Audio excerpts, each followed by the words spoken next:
Tidur itu saudaranya kematian. Oleh karena itu penghuni surga tidak tidur. Kenapa?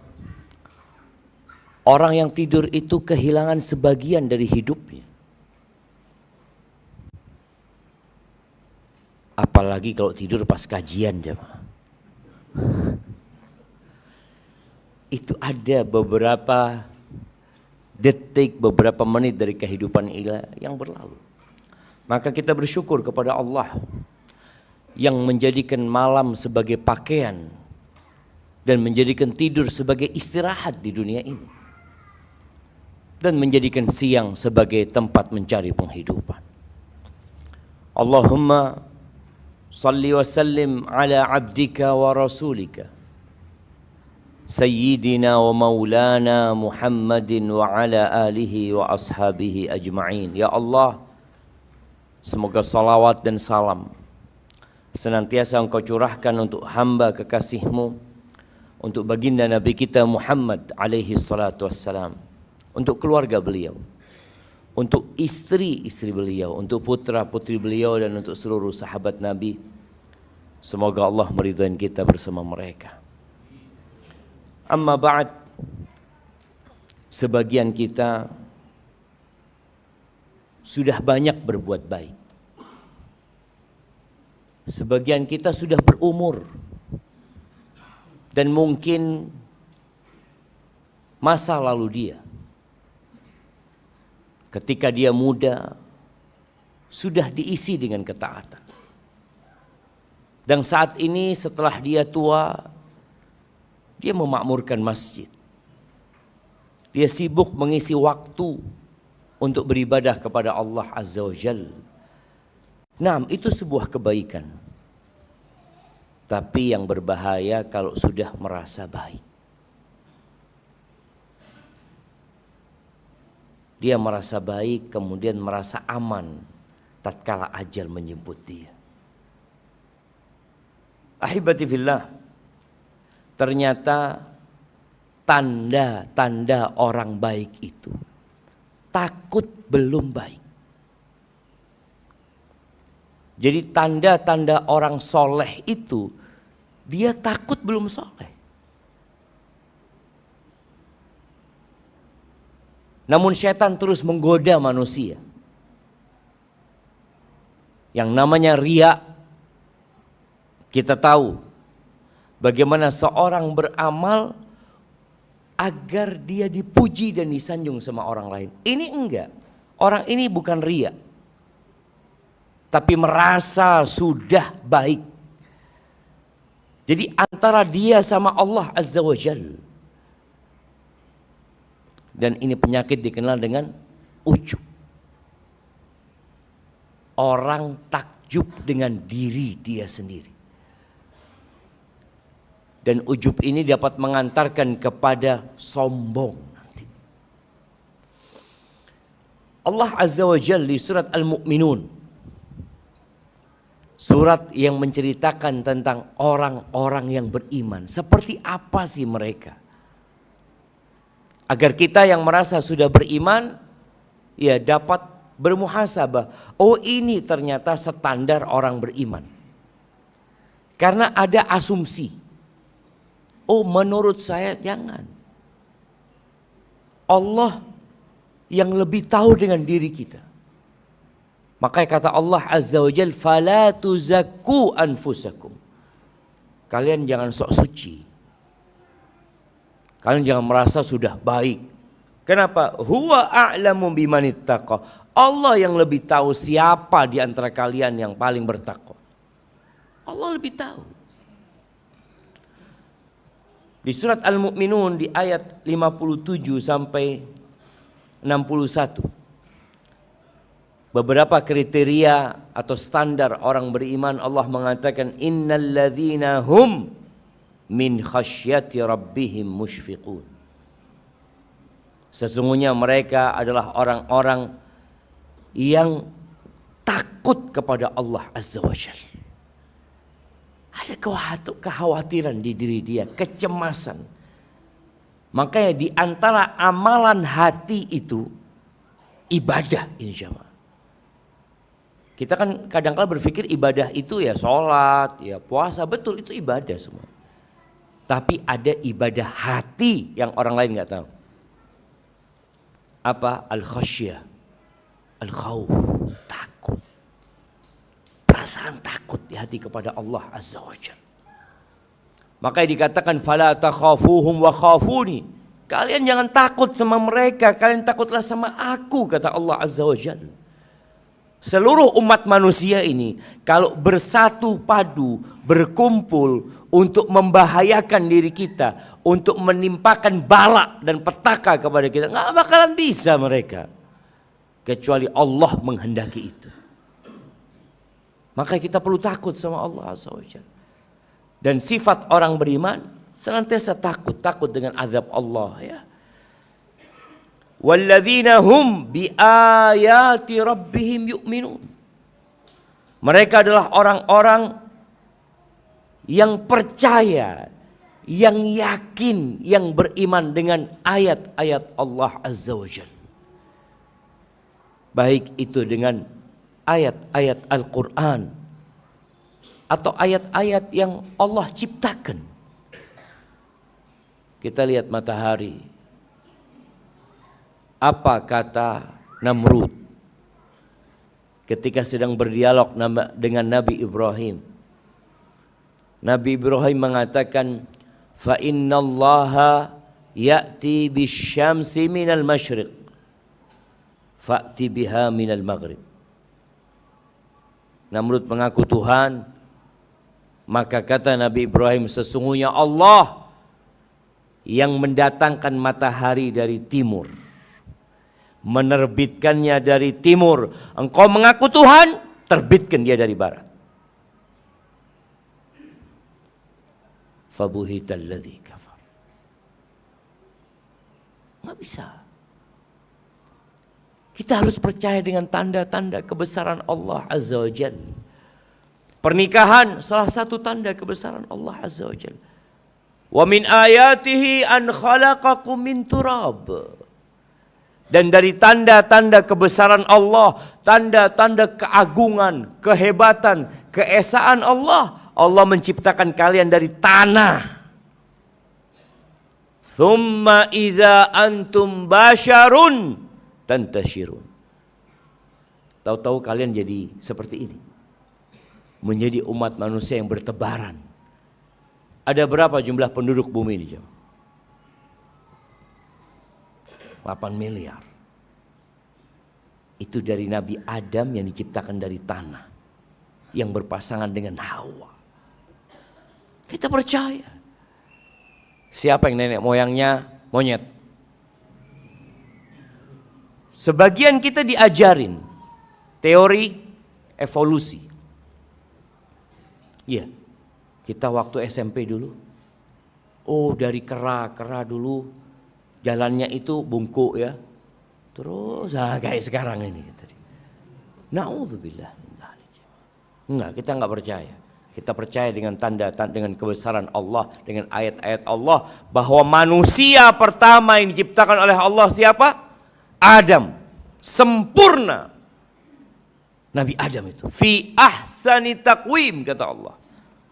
Makanya kalau ditemukan di Indonesia, ditemukan fosil apa dulu namanya, Javanisme apa, ada namanya. Iya, anak-anak sudah lupa. Jadi manusia kuno katanya dulu ditemukan. Manusia kuno itu Nabi Adam. Itu manusia pertama yang datang dan diturunkan ke muka bumi. Orang beriman percaya dengan ayat-ayat Allah. Walladzina hum bi rabbihim la yusyrikun. Mereka adalah orang-orang yang tidak menyekutukan Allah dengan sesuatu apapun. Dari 8 miliar penduduk bumi ini, jemaah, yang muslim itu hampir 2 miliar. Berarti 6 miliar itu tidak beriman. Musyrikun, kafirun. Kesian mereka. Ini menjadi PR buat kita bersama, bagaimana kita yang Islam ini adalah agama rahmatan lil alamin, kita kesian sama mereka. Bagaimana mengajak mereka kepada Allah Azza wa Jalla. Dan sepertinya di Gresik ini banyak orang-orang asing yang mereka bekerja di sini. Ini menjadi PR buat kita untuk mendakwain mereka, jemaah. Kesian jemaah. Allah mengharamkan surga buat orang-orang kafir. Maka kita ketika mendakwain mereka, sejatinya kita berharap mereka masuk surga Allah Azza wa Jalla. Kemudian Allah katakan tentang orang-orang beriman ini, walladzina yu'tuna ma atau wa qulubuhum wajilatun annahum ila rabbihim raji'un. Mereka adalah orang-orang yang memberikan apa yang mereka berikan, yang berbuat apa yang mereka perbuat dalam kondisi hati mereka takut bahwa mereka akan kembali kepada Tuhan mereka. Ketika ayat ini turun, Aisyah bertanya, Nabi sholat membaca ayat itu. Aisyah setelah sholat tanya, ya Rasulullah, apa yang dimaksud dengan ayat tadi itu? Adalah orang yang berzina, orang yang minum khamr, orang yang mencuri, kemudian dia takut. Dia takut dengan azab Allah Azza wa Jalla. Kan kita selalu berpikir kalau berbuat dosa, ya takut diazab. Maka Aisyah bertanya itu. Apa kata Nabi alaihi salatu wassalam? La yabnata Siddiq. Enggak. Wahai putrinya Abu Bakar As-Siddiq. Enggak, bukan. Walakinnahu rajul yusalli wa yasum wa yatasaddaq. Tapi yang dimaksud dengan ayat ini adalah orang yang sholat, orang yang puasa, orang yang bersedekah, hati mereka takut untuk tidak diterima. Takut untuk tidak diterima. Kemarin kita puasa. Dan sebagian orang, oh saya puasa Ustaz. Alhamdulillah tahun ini puasa lengkap. Full puasa. Terawih di Musola Al-Burhan. 1 rakaat 1 juz Ustaz. Iya mah. Ustaz, 1 rakaat 1 juz di sini. Insyaallah tahun depan 1 rakaat 1 juz. Bismillah jemaah. Kadang-kadang muncul kebanggaan. Alhamdulillah Ustaz, anak iktikaf Ustaz. 10 hari full, gak keluar masjid. Dan Alhamdulillah, anak tahun ini bisa umroh Ramadan. Katanya umroh Ramadan itu Ustaz, seperti haji bersama Rasul SAW. Alhamdulillah Ustaz, kalau mati siap saya sekarang. Masya Allah. Jadi terkadang muncul di dalam diri itu merasa, wes api, sudah selesai saya ini Ustaz. Alhamdulillah, dosa sama sekali enggak Ustaz. Oh, merasa enggak berbuat dosa jemaah. Padahal selesai sholat, Nabi SAW apa yang dibaca? Astagfirullah, astagfirullah, astagfirullah. Kenapa muncul itu? Ini ayatnya. Takut tidak diterima. Orang kalau berbuat dosa jelas dia takut diazab jelas. Ini orang sudah baik takut tidak diterima. Karena ternyata syarat diterimanya amalan itu ketat sekali. Berapa banyak orang-orang yang melamar pekerjaan. Atau anak-anak muda yang melamar seorang gadis, dia sudah pede ya mah, insyaallah Ustaz, anak lulusan pondok Ustaz. Nilai selalu cum laude. Nggak mungkin ditolak saya. Datang ke mertuanya. Anaknya masih mau sekolah. Saya tunggu kata dia. Kamu itu ditolak. Alasannya mau sekolah. Kan banyak orang tua kalau Kalau ada yang melamar anaknya masih kecil, anaknya masih sekolah, kalau antum diterima dikatakan mau nunggu. Nah, itu diterima. Tapi kalau ngomong mau sekolah, saya tunggu. Nanti antum ditolak, jangan malu-maluin antum. Tapi karena merasa tadi sudah baik, merasa dia pasti diterima, ini perasaan ini bahaya. Kok bisa nolak saya dia Ustaz ya? Bahaya nolak orang soleh itu. Itu lihat jemaah, merasa sudah soleh. Padahal sifat orang-orang beriman takut tidak diterima. Takut banyak kurangnya amalan dia. Mungkin ada ria. Bagaimana Nabi SAW mengatakan, la syirku akhwafu au akhfa alaikum min dabibin naml. Syirik itu lebih tersembunyi daripada jalannya semut. Antum bisa bayangin jalannya semut. Semut kadang-kala jalan di baju antum, nggak tahu antum. Ada semut itu. Makanya kadang-kala orang lain yang bersihkan. Lebih tersembunyi daripada jalannya semut. Semut berjalan mungkin di kaki kita nggak ngelihat dan kita tidak merasakan ada yang berjalan. Syirik itu seperti itu. Apa kata Abu Bakar? Ini Abu Bakar yang tanya. Abu Bakar yang sudah dijamin masuk surga. Dan sahabat-sahabat lain yang dijamin masuk surga. Mereka bertanya, kaifal khalasu ya Rasulullah wa huwa akhfa min dabibin naml. Bagaimana kita menyelamatkan diri kalau dia lebih tersembunyi daripada jalannya semut? Ya memang bingung kita jemaah. Ini yang menyebabkan mereka takut karena dia tersembunyi. Kata Nabi SAW, qulu, katakan, Allahumma inni a'udzubika an usyrika bika wa ana a'lamu wa astaghfiruka lima la a'lamu. Ya Allah, aku berlindung kepadamu dari melakukan kesyirikan yang aku mengetahuinya, yang aku menyadarinya. Dan aku memohon ampun kepadamu dari kesyirikan yang aku tidak mengetahui. Itu Abu Bakar. Terkadang kita nih amalannya gak sebanding dengan Abu Bakar.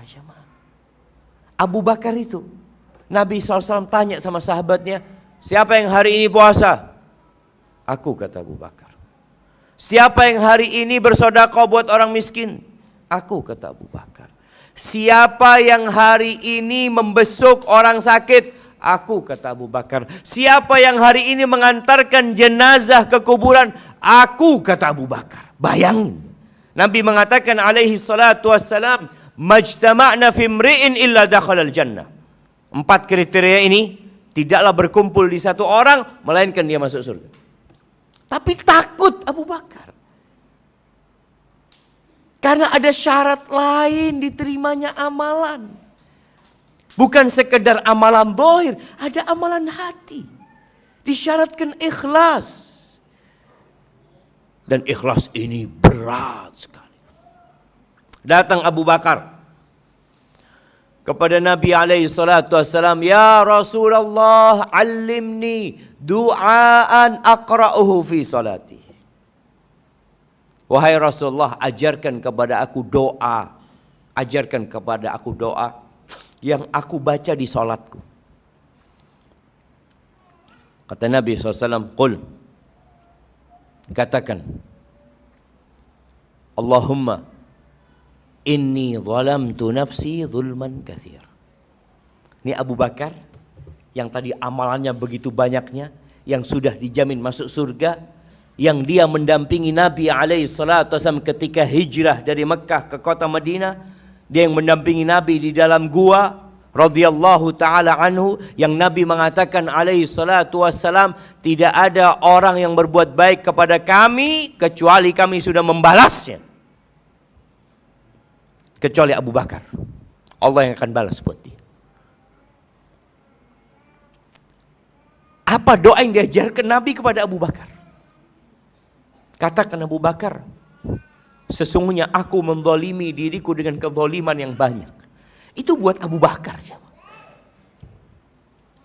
Allahumma inni zalamtu nafsi zulman katsira. Kezaliman yang banyak ya Allah. Sebagian kita merasa kezalimannya sedikit. Atau bahkan merasa tidak berbuat dosa. Merasa sudah banyak ketaatannya. Merasa tidak ada satupun jalan kebaikan kecuali dia sudah tempuh.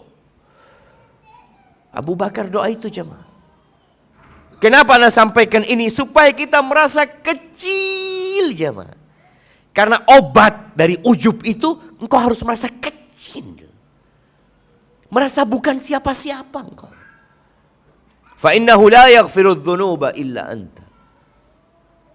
Sesungguhnya tidak ada yang mengobati, tidak ada yang mengampuni dosa kecuali engkau. Faghfirli, maka ampuni aku ya Allah. Maghfiratan min indik, dengan ampunan dari sisimu ya Allah. Warhamni, dan kasihi aku. Innaka antal ghafurur rahim. Itu Abu Bakar. Sebagian kita yang jadi muadzin, hati-hati. Alhamdulillah Ustaz, sebelum orang datang saya sudah datang duluan Ustaz. Iya, itu sebuah ketaatan dan fadilah azan, Masya Allah. Atwalun nas a'nakan yaumal qiyamah, orang yang paling panjang lehernya pada hari kiamat.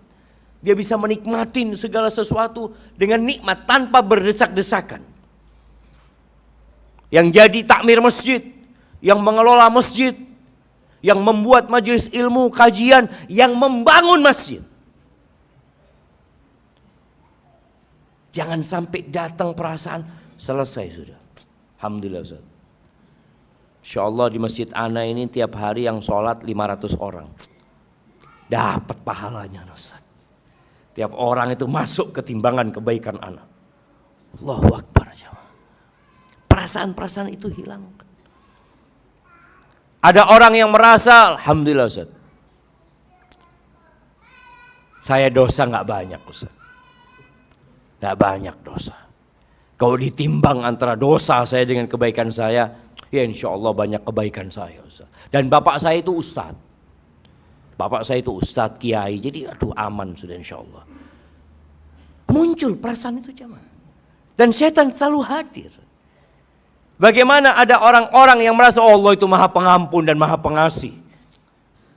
Antum tahu yang membunuh 100 orang aja dimaafkan sama Allah. Ana baru 2 yang ana bunuh Ustaz. Allahu Akbar jemaah. Ini bahaya banget. Sudah berbuat jahat merasa aman. Kalau berbuat baik merasa aman, ya masih setannya masih benar lah, membisikkannya itu masih benar gitu loh, setannya ini. Tapi kalau sudah berbuat jahat, tapi itulah setan. Setan itu bagaimana berusaha membuat orang ini merasa tenang. Padahal Allah sebutkan orang-orang beriman itu takut dan tidak tenang hidup. Bagaimana Abu Bakar As-Siddiq ketika hendak meninggal dunia. Dia memegang lidahnya mengatakan hadzal ladzi awradanil mawarid, ini yang mengantarkan aku ke tempat-tempat kebinasaan. Umar bin Khattab jemaah itu berdoa minta supaya mati syahid di kota Madinah. Gimana mati syahid di kota Madinah? Subhanallah. Itu ya, orang yang berdoa sungguhan Allah kabulkan. Dibunuh Umar ketika sholat subuh. Dalam kondisi ya, darah itu mengucur. Umar itu tidur di pangkuan anaknya, Abdullah bin Umar. Kepalanya di pangkuan anaknya. Kata Umar mengatakan, ya bunayya, ba' khaddi 'alal ard. Wahai ananda, letakkan pipiku di tanah. Kata anaknya, ya abata, apa bedanya tanah sama pahaku? Sudah sama-sama. Umar mengatakan, la ummalak, engkau gak punya ibu engkau. Marah Umar. Ba' khaddi 'alal ard, letakkan pipiku di tanah katanya. Kenapa ayah katanya? Supaya Allah Kasihan sama aku, kata dia. Kalau melihat hambanya pipinya di tanah. Seperti itu Umar bin Khattab radhiyallahu taala anhu. Takut mereka jemaah. Mereka sudah berjuang selama hidup mereka. Ketika mati mereka takut sama Allah. Takut gak diterima. Masuk menjumpai Umar. Orang-orang menghibur Umar ya. Dia mengatakan, ya Amirul Mukminin, engkau telah menjadi hakim yang adil. Engkau telah dipuji-puji Umar. Kata Umar, aku berharap impas, kata dia. Aku berharap impas. Dia tidak berharap lebih ya Pak. Dia berharap sudah sama gitu loh. Dia tahu dengan diri dia. Dia tahu dengan kekurangan dia. Dia berharap impas. Jadi bukan perasaan sudah baik. Enggak, dia tahu dengan dosa-dosa dia.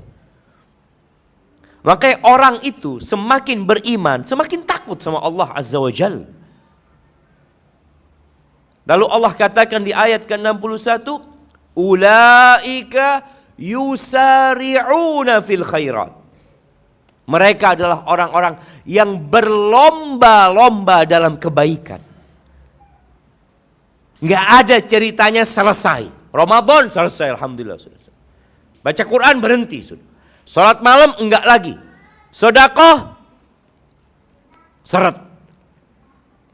Allah sebutkan rasa takut itu mengantarkan mereka yusari'un, bersegera jemaah, berlomba-lomba, bersaing dengan yang lain. Wahum laha sabiqun. Dan mereka akan mencapai. Mereka akan menang. Aibati fillah. Rasulullah sallallahu alaihi wasallam mengatakan,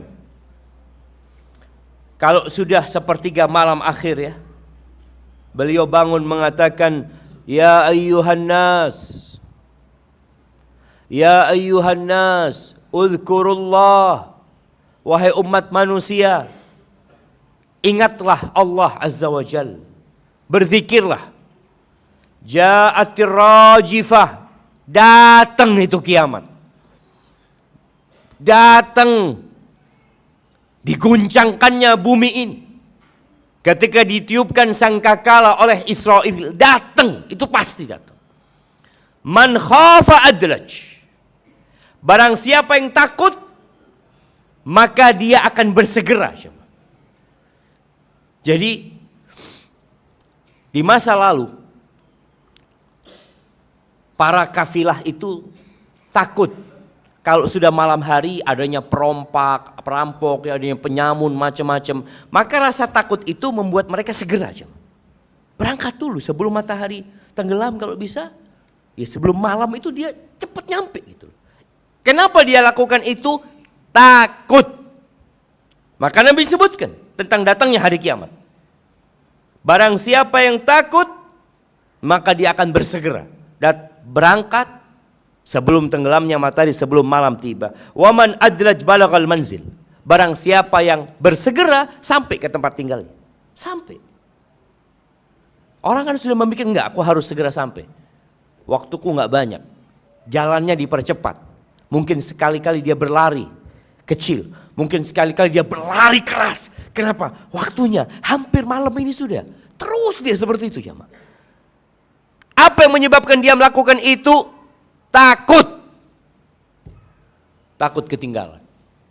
Antum lihat orang yang takut ketinggalan pesawat. Dia akan siapkan. Kok berangkat sekarang? Katanya. Iya, anak takut macet. Anak takut antri. Anak takut ada apa-apa. Terus rasa takut itu membuat dia bersegera. Urusan akhirat kita takut nggak? Yang merasa aman tadi nggak akan bersegera. Sudah santai dia. Lalu kata Nabi SAW, ala inna sil'atallahi ghaliyah. Ini di sepertiga malam akhir Nabi nyampaikan. Karena rumah penduduk pada waktu itu berdempetan ya. Nempel ke masjid sebagian rumah para sahabat itu. Ketahuilah sesungguhnya barang dagangan Allah ini mahal. Mahal jemaah. Jangan berpikir antum dengan santai ria dapat mendapatkan barang dagangan ini. Antum lihat barang-barang yang mahal itu. Bagaimana orang berjuang untuk mendapatkannya. Dia nabung, dia ngumpul karena tahu mahal. Maka Nabi mengingatkan kepada para sahabatnya, barang dagangan Allah itu mahal. Ala inna sil'atallahil jannah. Barang yang Allah tawarkan itu namanya surga. Maka subhanallah ya, bagaimana Allah mengingatkan para sahabat Nabi bahwa surga ini mahal. Di surat Al-Baqarah ayat 224 Allah mengatakan, am hasibtum an tadkhulul jannah. Apakah kalian mengira kalian bisa masuk surga? Allah katakan itu. Kepada siapa? Kepada generasi terbaik umat ini yang hidup dalam kesusahan. Am hasibtum an tadkhulul jannah. Ini setelah 13 tahun di kota Mekah berjuang sampai kota Madinah, masih ada perang Uhud, perang Badar, perang Khandaq, perang Tabuk. Allah katakan am hasibtum an tadkhulul jannah. Kalian mengira kalian bisa masuk surga. Walamma ya'tikum mathalul ladzina khalau min qablikum. Sedangkan kalian belum ditimpa dengan apa yang menimpa orang-orang sebelum kalian. Massathumul ba'sa wadh-dharra wa zulzilu.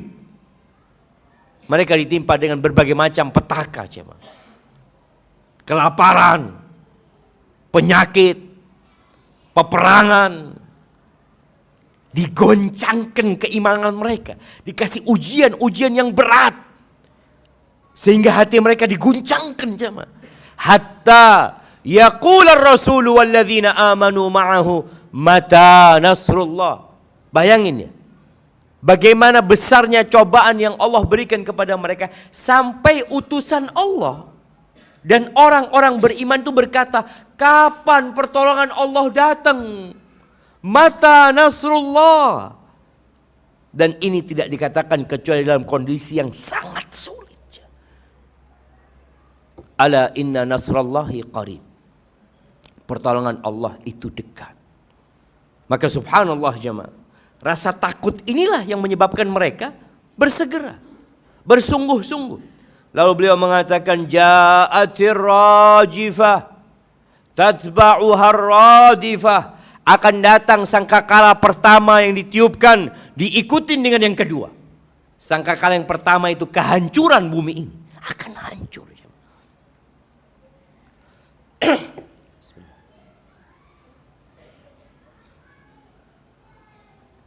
Alhamdulillah. Orang yang takut sama gempa, jemaah, dia akan membuat pondasi rumah yang kokoh. Kenapa? Sering gempa di sini, Ustaz. Kalau antum harus kokoh berarti biayanya lebih banyak. Iya Ustaz, nggak apa-apa Ustaz. Yang penting selamat, Ustaz. Rasa takut. Antum tahu mobil yang paling mahal? Yang paling apa? Yang paling banyak rasa takutnya di mobil itu? Anti peluru. Kan takut. Takut ada peluru yang nembus. Maka dibikin anti peluru. Gimana kalau dipasang bom? Mereka bikin, jemaah. Mobil kalau dibom enggak rusak. Mereka kasih, antum kalau beli mobil yang ada tulisannya apa, airbagnya itu semakin banyak semakin mahal. Apa yang menyebabkan? Rasa takut. Rasa takut manusia menciptakan hal itu. Ja'al maut bima fih, kata Nabi. Datang kematian dengan yang ada di dalamnya. Ini yang seharusnya memotivasi kita untuk jangan sombong dengan amalan kita. Jangan merasa sudah baik, jemaah. Hasan al-Basri rahimahullahu ta'ala, sayyidut tabi'in ya, muridnya Aisyah, muridnya banyak sahabat, dia mengatakan, adraktu aqwaman, aku sempat hidup bersama satu generasi para sahabat. Lau anfaqa ahaduhum mil al-ard ma amin. Kalau dia bersodakoh sepenuh bumi ini, jemaah. Dia menyebutkan bagaimana kalau salah satu dari antara mereka sodakoh sepenuh bumi ini. Anggap sepenuh Gresik ini emas dia sodakoh. Ma'amin, nggak merasa aman dia, jemaah. Nggak merasa aman. Takut mereka. Takut nggak diterima sama Allah Azza wa Jalla. Li'idhami dzambi fi nafsi. Dia juga merasa dosa itu besar yang dia lakukan. Dia ingat gimana Nabi Adam satu dosa aja diturunkan dari surga, jemaah. Satu dosa. Abdullah bin Mas'ud mengatakan, aku hidup sama nih. Itu generasi sahabat mengatakannya. Aku hidup di generasi yang kalau mereka berbuat dosa, mereka seperti orang yang berada di bawahnya gunung yang tinggi, jamaah. Dia takut gunung itu menimpa dia, membinasakan dia. Dan sekarang, di zaman sekarang ini, orang berbuat dosa besar dianggap seperti lalat yang di hidungnya, diginikan sudah terbang. Maka kita benar-benar harus menumbuhkan rasa takut di diri kita. Rasulullah SAW menyebutkan salas muhlika. Ada 3 perkara yang membinasakan. Yang pertama, syuhun muta', syuh, kikir dan ambisi yang ditaati. Jemaah, kita semua cinta sama harta. Coba siapa yang gak suka sama harta? Yang gak suka sama harta itu ayam. Antum coba bagi uang baru sama ayam, ditinggal sama ayam. Tapi manusia, kata Allah Azza wa Jal, wa innahu lihubbil khairi la syadid. Sesungguhnya dia kecintaannya kepada al-khair, harta ini berat sekali, jemaah. Wa tuhibbunal mala hubban jamma, dan kalian cinta sama harta cinta mati kalian. Padahal enggak dibawa mati. Setelah kita cinta, Allah kasih kita tugas sedekah. Loh ya apa sih? Saya capek ngumpulkan ini suruh sedekah. Iya. Yang kau sedekahkan itu yang kau bawa mati. Tapi manusia sudah kadung cinta. Orang sedekah itu, jamaah, mudah kalau masih miskin. Ya, ini yang miskin-miskin nih, yang nggak punya fulus, banyak sedekah sekarang. Karena mudah antum, dan pahalanya insya Allah besar sekali. Antum punya uang 100 ribu, 100 ribu saja. Nggak punya, Ustaz, ana ini sisa gaji ana 100 ribu. Tabungan nggak punya. Ini cuma antum sedekah 50 ribu, jamaah. Antum sedekah dengan setengah harta antum. Tapi tidak terlalu berat. Insya Allah lah nanti anak kerja lagi, mudah-mudahan dapat fulus. Mudah-mudahan Allah kasih ganti yang lebih baik. Selalu seperti itu. Padahal yang antum sedekahkan berapa? Setengah harta antum. Ketika antum mulai naik, antum punya uang 1 juta. Gimana sedekah 500 ribu, jamaah? Perasaannya mulai agak berat daripada yang 50 ribu. Padahal sama saja. Apa bedanya 500 ribu sama 50 ribu? Nggak ada bedanya. Sama-sama 50%. Sama. Kalau dulu yang antum sisakan cuma 50 ribu, sekarang antum sisakan 500 loh. Lebih banyak dari yang dulu. Dulu waktu antum sedekah 50 ribu, sisa duit antum berapa? 50 ribu. Sekarang sisanya 500 ribu. Tapi mulai berat, jemaah. Ketika Allah kasih antum uang 1 miliar. Gimana sedekah 500 juta? Sama dengan 50 ribu. Sama apa beda? Lu sama 50%. Bahkan waktu dulu antum sodakoh 50.000, sisanya 50.000. Sekarang sisanya 500 juta. Banyak sisanya gitu kan. Tapi antum kan nggak ngelihat sisanya. Ngelihat yang dikeluarkan, waduh, banyak banget yang dikeluarkan. Seharusnya antum melihat kepada sisanya. Dulu sisa 50.000 anak, nggak apa-apa. Dulu sisa 500.000 nggak apa-apa. Masa sekarang sisa 500 juta berat? Berat. Karena melihat kepada yang dikeluarkan. Makanya yang masih miskin sedekah. Hitungannya hari kiamat itu persentase jemaah. Bukan jumlah. Persentase. Makanya Nabi alaihissalatu wasallam menyebutkan ada 1 dirham yang bisa mengalahkan 100 dinar. 1 dirham perak mengalahkan 100 dinar emas. Lu gimana? Kata para sahabat, iya orang ini cuma punya 2 dirham. Dia sedekahkan 1 dirham.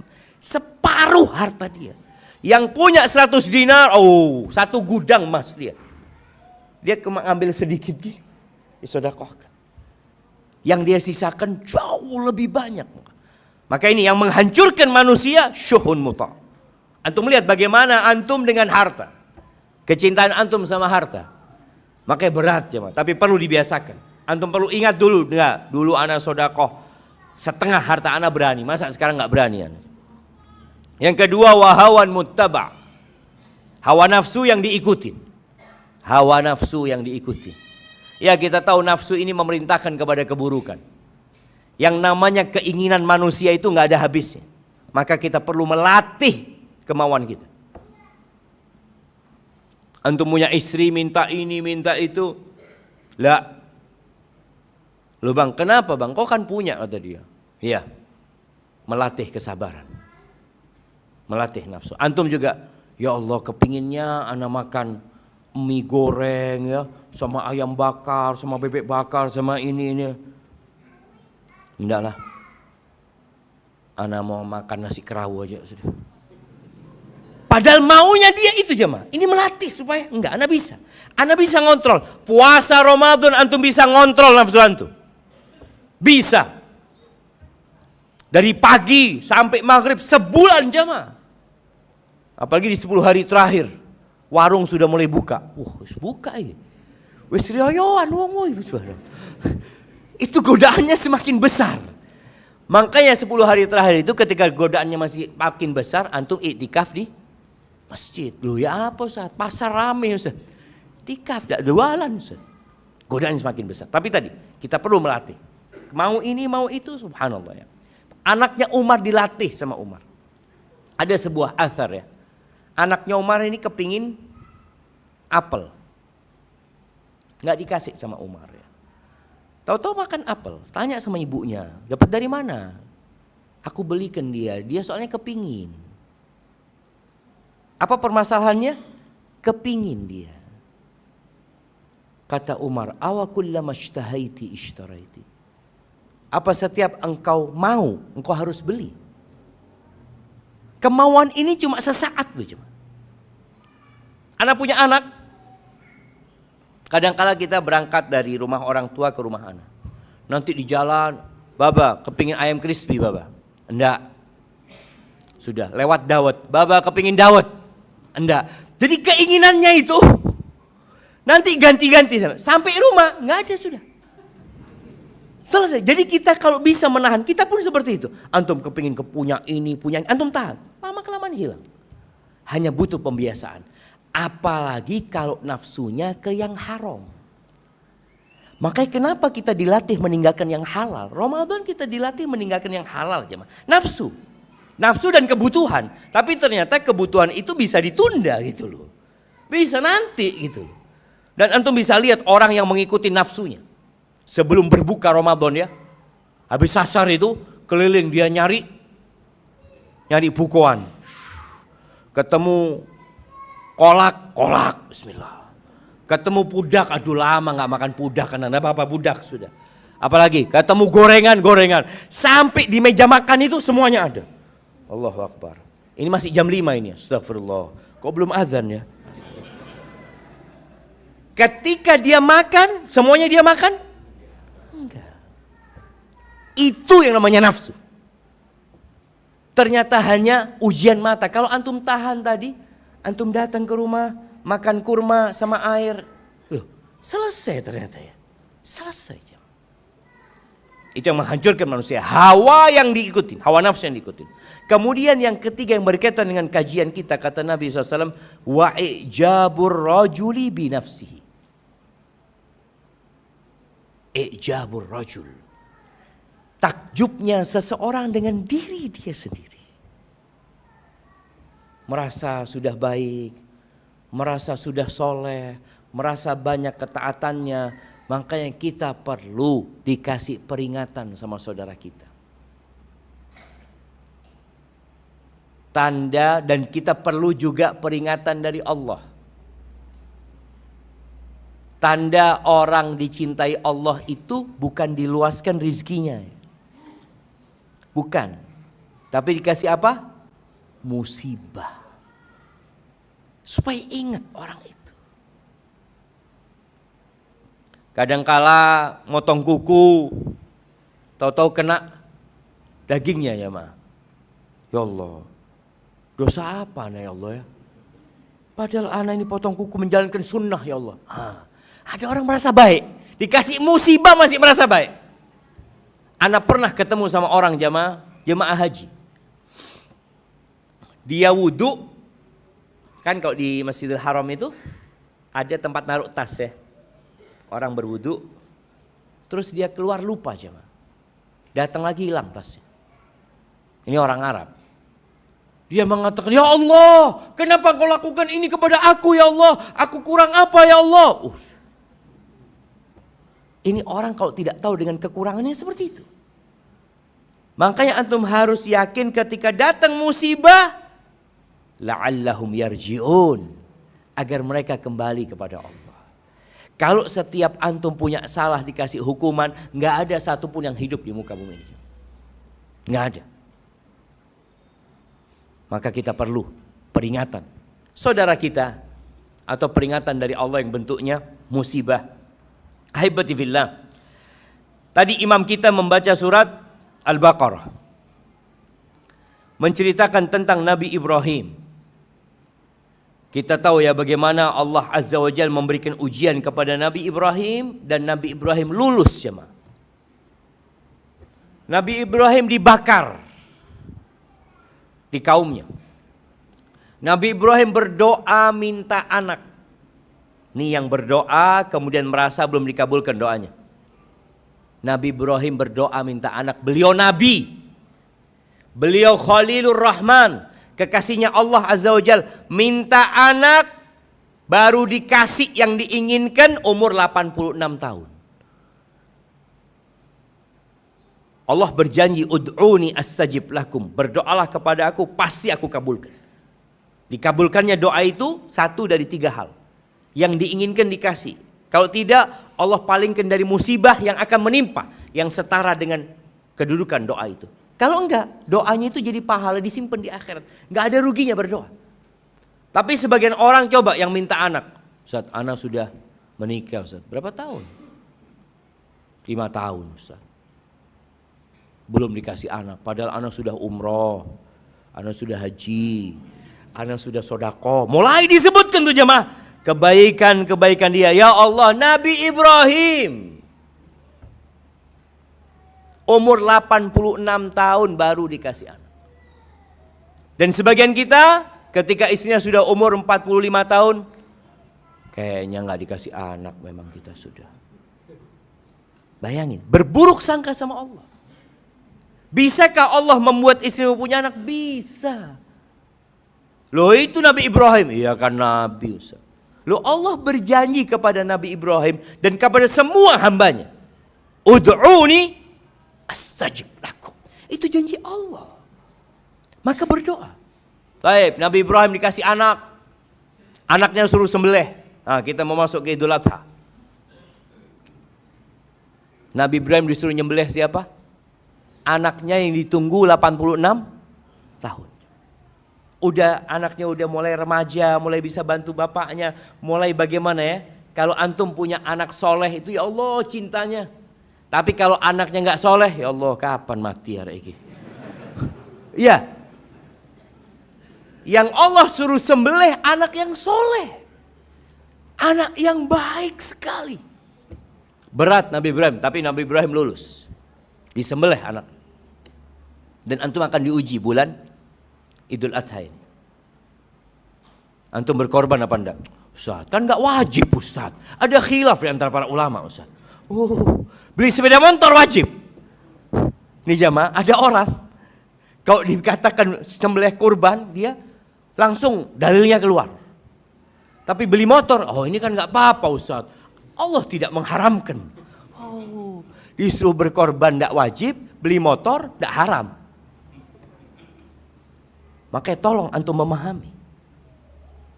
Itulah yang kita korbankan, yang akan kita bawa jemaah. Ya Allah jemaah. Itu yang akan kita bawa jemaah. Maka kalau antum beli hewan korban, beli yang paling bagus. Tanya ke sana, mana di sini yang paling bagus barangnya? Tapi paling murah. Gimana minta yang paling bagus tapi paling tidak ketemu jemaah. Tidak ketemu. Maka bismillah. Memang bukan kewajiban. Tapi buat orang yang mampu hendaklah. Ya sangat dianjurkan sekali kurban itu jamaah. Dan sekali lagi buat kebaikan buat antum. Nabi Ibrahim mengorbankan anaknya. Setelah itu Nabi Ibrahim bangun Ka'bah. Sudah ya. Beliau sudah berumur hampir 100 tahun ketika itu. Mungkin sudah 100 tahun ketika bangun Ka'bah. Karena Nabi Ismail sudah remaja. Kalau 86 umurnya Nabi Ismail 14 tahun berarti udah 100 tahun. Beliau bangun, kata Allah di surat Al-Baqarah 128, wa idh yarfa'u Ibrahimul qawa'ida minal bait. Ketika Nabi Ibrahim meninggikan bangunan Ka'bah itu, wa Ismail bersama Nabi. Nabi bapaknya Nabi, anaknya Nabi. Yang dibangun Baitullah. Apa doanya Nabi Ibrahim? Rabbana taqabbal minna innaka antas sami'ul alim. Wahai Rabb kami, terima dari kami. Para ulama mengatakan kalau Nabi Ibrahim aja takut tidak diterima jemaah. Bagaimana seharusnya kita? Idul Fitri, taqabbalallah minna wa minkum. Alhamdulillah, iya. Ana full ibadah tahun ini. Taqabbalallah minna wa minkum. Nabi Ibrahim berdoa, takut enggak diterima. Kemudian beliau melanjutkan doanya. Innaka antas samiul alim, sesungguhnya engkau maha mendengar dan maha mengetahui. Rabbana waj'alna muslimaini laka. Ya Allah, jadikan kami berdua ini orang Islam. Orang yang berserah diri kepadamu. Wa min dzurriyyatina ummatan muslimatan lak. Dan dari anak keturunan kami ya Allah. Jadikan umat yang Islam, yang berserah diri kepadamu ya Allah. Wa arina manasikana, tunjukkan kepada kami manasik kami, tata cara ibadah haji kami, umrah kami. Wa tub alaina. Bayangkan, bukan minta dunia, minta dikuatkan imannya, minta ditunjukkan tata cara ibadah hajinya, lalu minta diampuni dosanya. Wa tub alaina, dan berikan taubatmu kepada kami ya Allah. Innaka antat tawwabur rahim, sesungguhnya engkau maha menerima taubat dan maha pengasih. Oke, dalam hidup di ayat 132 dan 133 Nabi Ibrahim mewasiatkan kepada anak-anaknya. Ini rasa takut ya, membuat orang tua itu berwasiat kepada anak-anaknya. Wa Ya'qub, dan Nabi Ya'qub yang merupakan cucunya Nabi Ibrahim. Ya baniya, innallaha astafa lakumuddin. Ini rasa takut orang tua. Wahai anak-anakku, sesungguhnya Allah memilihkan bagi kalian agama. Fala tamutunna illa wa antum muslimun. Jangan mati kecuali dalam kondisi Islam. Tuh wasiatnya orang tua. Kenapa mewasiatkan itu? Karena takut. Am kuntum syuhada, Allah juga mengatakan, apakah kalian menjadi saksi-saksi? Hadir kalian ketika kematian hendak mendatangi Ya'qub, idz qala li bani, nih Nabi Yakub, nabi yang anaknya juga ada yang nabi, Nabi Yusuf alaihissalam. Apa yang dikatakan Nabi Yakub kepada anak-anaknya? Ma ta'buduna min ba'di. Apa yang kalian akan sembah setelah aku mati? Subhanallah. Maka tumbuhkan di diri kita rasa takut kepada Allah, kekhawatiran. Kita tahu bagaimana yang namanya istiqomah itu berat. Tolak ukur orang baik dan tidak itu kapan? Ketika mati, bukan sekarang. Kita melihat ada orang-orang preman umpamanya berbuat jahat, subhanallah, sebulan sebelum meninggal dunia, tahu-tahu dia ada di soft pertama. Tahu-tahu dia tobat, subhanallah, tobat itu menghapuskan semua dosa dia. Dan ada orang yang taat sama hidupnya, di akhir hayatnya ditimpa penyakit ujub, berbangga diri dengan ketaatannya, habis semua kebaikan dia jemaah. Maka hendaklah kita berhati-hati dan semoga Allah membimbing kita untuk senantiasa melakukan ketaatan dan takut kepadanya dan mematikan kita husnul khatimah. Barakallahu fiik. Itu mungkin dapat Anda sampaikan.